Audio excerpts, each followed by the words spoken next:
What's up everyone, welcome back to Let's Play Dark Souls. Today we are going to be finishing out the Demon Ruins and Lost Izalith, which means we're going to be going through the Centipede Demon and we're going to be going through the Bed of Chaos for our third Lord Soul out of 4. And today we're also going to be finishing up Solaire's quest line. But before I do that real quick, there's a shortcut up here I have to activate, and I believe I'm also running low or I am out of Estus right now. Estus and Humanity. I actually burnt through all of my stocked up Humanity hitting rank 2 in the Chaos Covenant. So I have to be a little bit careful, a little bit more so than usual. So I'm going to be talking about Izalith a lot in a few minutes here. And I hinted last episode that Izalith might not be one of my favorite levels. And it really isn't. Yeah, totally dry on Estus. I want to be a little bit careful. Nope, didn't want to kick him. Oh, the kick got me hit. It's got hit. I should have quit while I was ahead. If I hadn't been stubborn there, I wouldn't have lost half of my health, which is what I really didn't want to do right now. Because, let's see, there should be a bonfire up here. I don't know if I'm going to rest that bonfire to get my health back. I'm pretty sure that jumping off this ledge to get down to the other side of the shortcut area, the other shortcut in general, because this is a different shortcut that I'm going up to.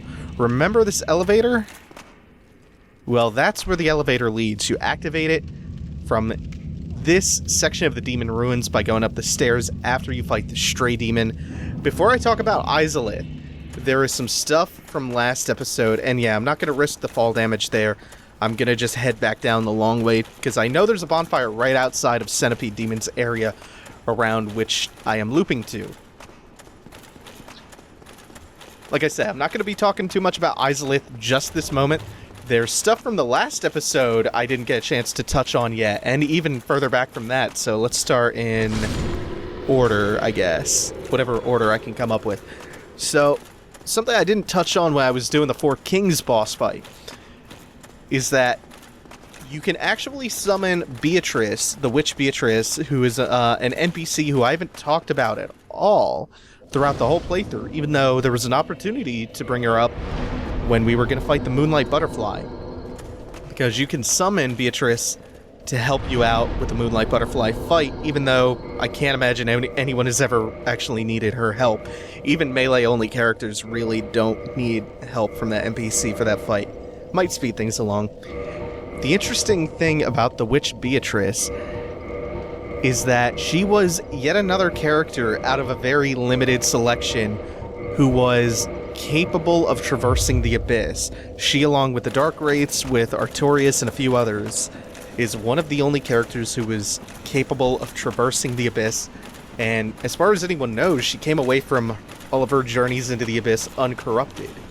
And she's also summonable for the Four Kings fight, but I believe you have to have had summoned her to help you with the Moonlight Butterfly in order for her to help you get summoned for the Four Kings, and you can summon Solaire for the Centipede Demon fight. Obviously not going to be doing that. I've long since outgrown the desire or need for sunlight metal since I'm not going to be a sun bro.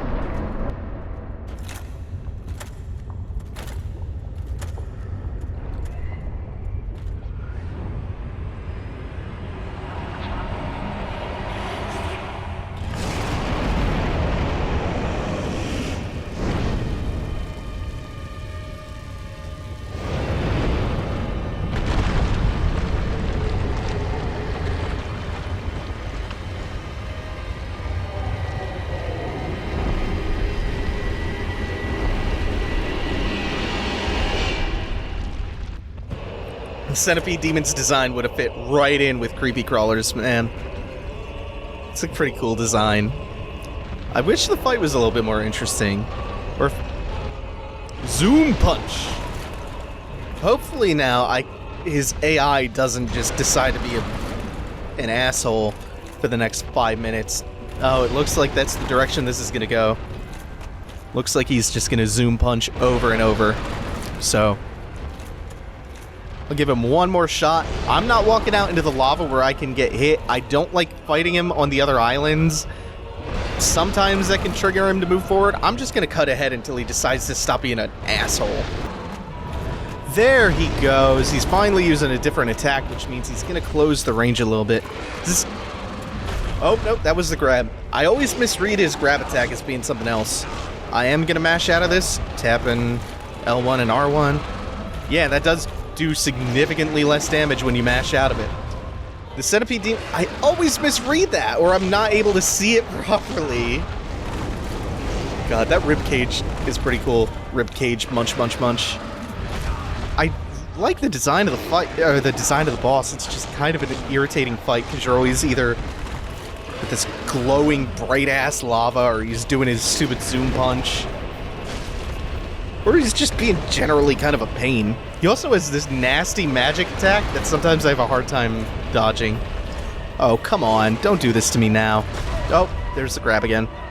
It's not that big of a deal because it does so little damage, but it just wastes time. I have to start paying attention more to read that. There. Yeah. Okay. Just gotta make sure I'm avoiding that. A special property of the Black Knight sword and the Black Knight weapons in general that I haven't mentioned yet. There it is. Okay, the tell that I'm looking for on the for that attack is when his ribcage starts moving. It actually moves like little mandibles or little centipede legs, actually. Just really just creepy crawly. Gets under my skin. I love it though. And there's the stomp, and I think that also has a magic damage component. The Black Knight Sword has a special property I haven't talked about yet, where it does additional damage to demons, much like the Centipede Demon here. One cool thing to note about this fight, or a few cool things actually, is that if you cut off one of the Centipede Demons, it's the heads or the tails, I can't remember which, it forms into a separate Centipede enemy. And I think you can get up to 7 or 8 of those running around, and they regenerate, so you can just keep chopping them off. And you also get the orange charred ring. I'll talk a little bit more about the lore implications of that ring in just a moment. There is something that, once I equip this and show it off, I actually feel kind of foolish because I have to go and check something. I forget which step I have to do for Solaire's quest next, so I have to make sure I don't mix things up and fail the quest, so I'm going to look that up real quick. And I'm back. So I have to go into the Izalith portion right now, the very beginning of Izalith, and talk to Solaire there, and then I head into the shortcut later on. I didn't know if the order of those two steps were reversed, if I had to go through the shortcut first and then talk to him at the start of the Izalith area near the bonfire. But I'm good to go now.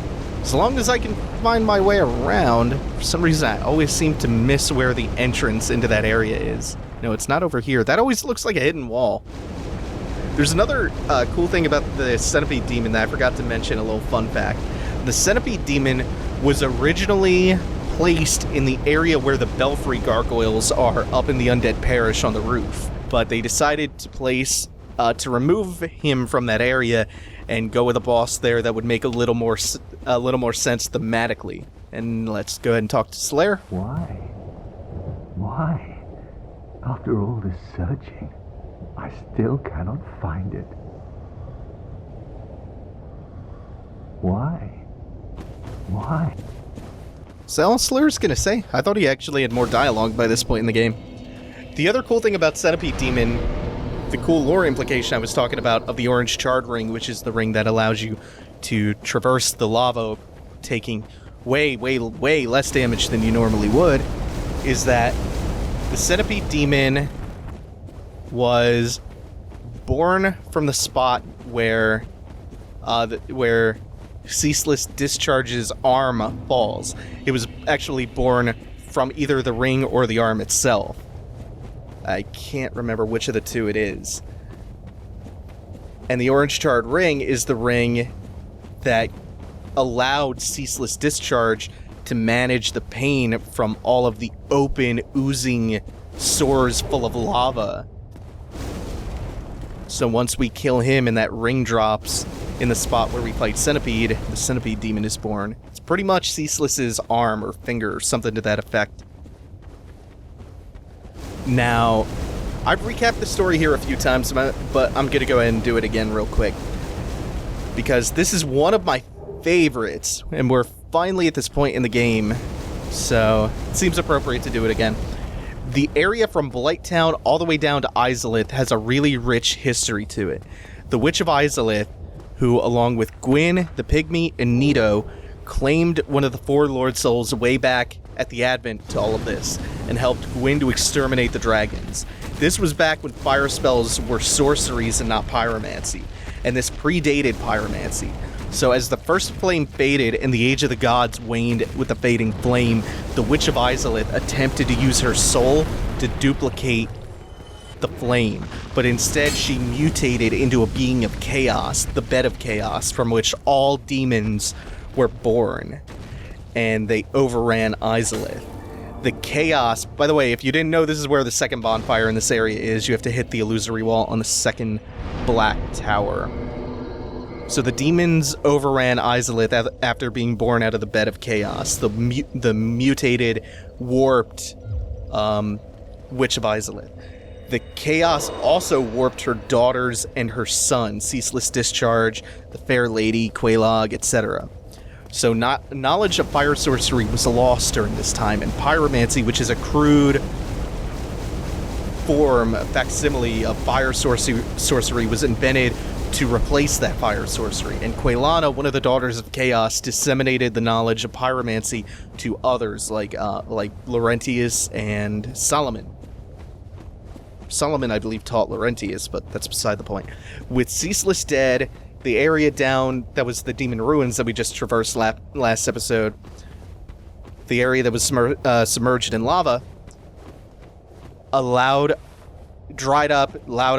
us to plumb the depths of the ruins, head down into Lost Izalith, and now we are on our way to kill the Bed of Chaos, the former Witch of Izalith, for her Lord Soul. Now, I said last episode that this is one of my least favorite levels. Actually, long before that, when I was going through the Tomb of Giants, and even prior, like early in the playthrough, I kept talking about how much I hated Tomb of Giants. I said a couple times that Tomb of Giants was actually my least favorite level in the game, completely somehow forgetting that Izalith even existed. I hate Lost Izalith. Tomb of Giants had me shouting bullshit when I first played through it, but I gradually got used to that one. And it's no longer such a pain. It's no longer that bad to go through. Izalith, I continue to hate to this day. I hope From never does another level like Izalith. In fact, let's lump the Demon Ruins in too. This is going to be the biggest collection of negativity I've spouted about a Souls game, period, throughout both of these playthroughs, Demon Souls and Dark Souls. The level design here is boring. Demon Ruins is nothing but hallways, and the ruins are nothing but open space lava zones. Izalith is nothing but open air lava zones. There's no interesting exploration, really. There are a couple secrets, but nothing that great. None of the shortcuts that tie to the overworld make me go, oh, wow. Like, they don't interconnect to the rest of the world in a way that fills me with awe the way the rest of them do. There are shortcuts, don't get me wrong, but they're boring. They're boring shortcuts. There's hardly anything to do except fight less interesting, intense versions of bosses from the very beginning of the game, except these Chaos Eaters, which are pretty cool, but they're not all that tough. Really cool design, though. My biggest problem with the area, though, is the glow of the lava. The fucking bloom here is so bright that it's basically blinding. It's like the anti-Tomb of Giants, where Tomb is so pitch black that you can't see. Izalith is so bright that you can't see. I think it's a lot more obnoxious, actually. The bounding demons in Izalith proper, again, they're boring. They used to be a lot worse. They actually patched them so their aggro radius wasn't as insane. They used to aggro from pretty much anywhere, and you would get like dozens of them all jumping at you. They don't respawn, though, and they do damage each other, so it was pretty easy to get them to kill each other off, but they're still just boring enemies. the earliest bonfire you can warp to in this whole area is I think it's the Daughter of Chaos bonfire, the one for the Chaos Covenant, before you get to Bed of Chaos. And you have to run through Blighttown to get here. Even with the Valley of Drake shortcut, it's an annoying run. Bed of Chaos is a bit like Dragon God and Demon Souls in that it's more of a puzzle with the potential for instant death than it is a boss fight.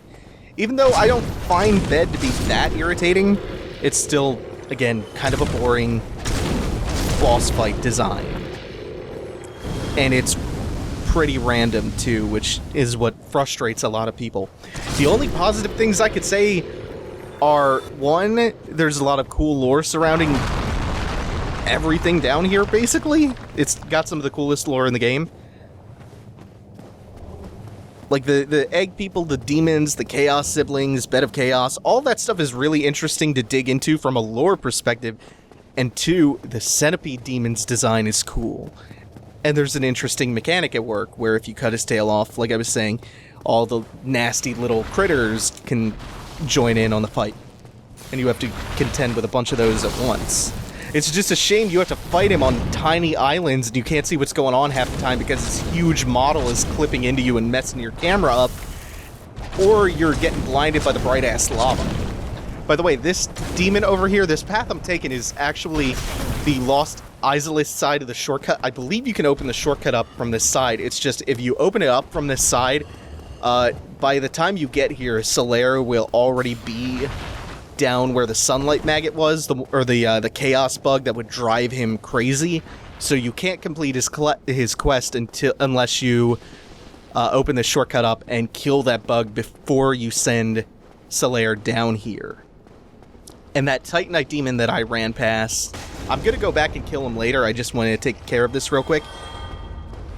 Was it all a lie? Have I done this all for nothing? Oh, my dear son. What now? What should I do?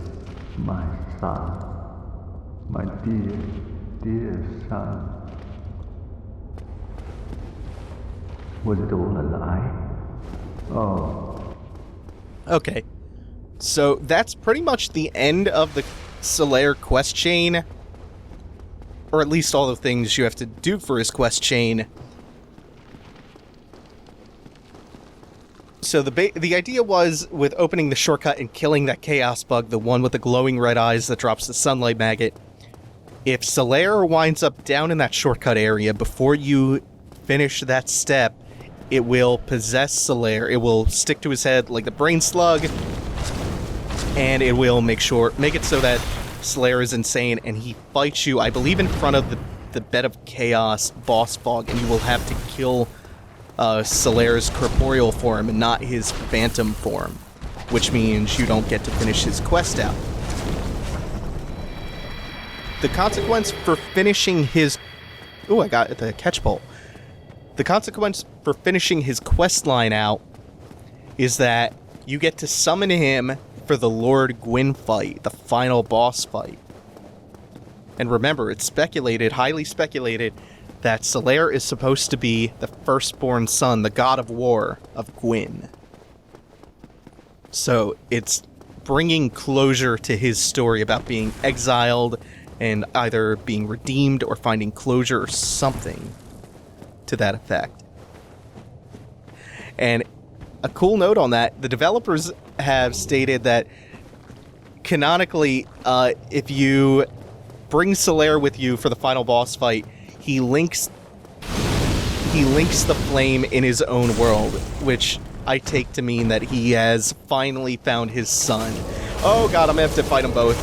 This is another, because you can tell from her gold hemmed robes that this is yet another of the Chaos Sisters, who has apparently undergone no noticeable physical deformity from the Chaos mutation, but she has hollowed out in front of the Bed of Chaos boss fog. And at the same time, we're also fighting Dark Spirit Knight Kirk. Keep calling him Dark Wraith Kirk. Now I can't remember if that's his proper name. Keep finding we fight him down here. Neither of them are a big deal. gonna explore around a little bit and find a few more items. I believe there's a pyromancy just past this Chaos Eater up here. What I was saying about the Titanite Demon on the Izalith path to the shortcut, he is a respawning Titanite Demon, and he is one of the very few Titanite Demons in the game that's guaranteed to drop 2 Demon Titanite every time you farm him, or every time you kill him. So he's actually a very useful enemy to farm if you want to level up Chaos weapons, because those require Demon Titanite. Luckily, I got all the Demon Titanite I want for the +5 Quelaag sword, and now we are going to be taking a very goofy-looking water slide all the way down to Bed of Chaos, and I believe there's a little cutscene that plays at the bottom of this ramp. Might be wrong. I'm gonna shut up just in case for the time being. No, 0 cutscene. Okay, so you can see the design, the boss design is actually not bad. It looks pretty cool, actually. The fight itself is, I compared it to Dragon God. It's actually harder, or at least more random than Dragon God was. It's hard to anticipate what she is going to do and when. But the idea is you want to go through these flaming red orbs on either side of her, much like with a Dragon God fight, you were manning harpoons that were on either side of Dragon God, and you were kind of subduing him that way. Every time you take one of these things out, a little bit more of that fiery demon spirit emerges above her model. That spirit of flame sorcery, the chaos, whatever you want to call it, these cool flaming tendrils. It spawns every time you destroy one of these things. The Bed of Chaos gains a new attack, or a new series of attacks. Plus, oh shit, part of why I don't like this fight. Sometimes she'll just swipe you in there. We'll be back in just a moment.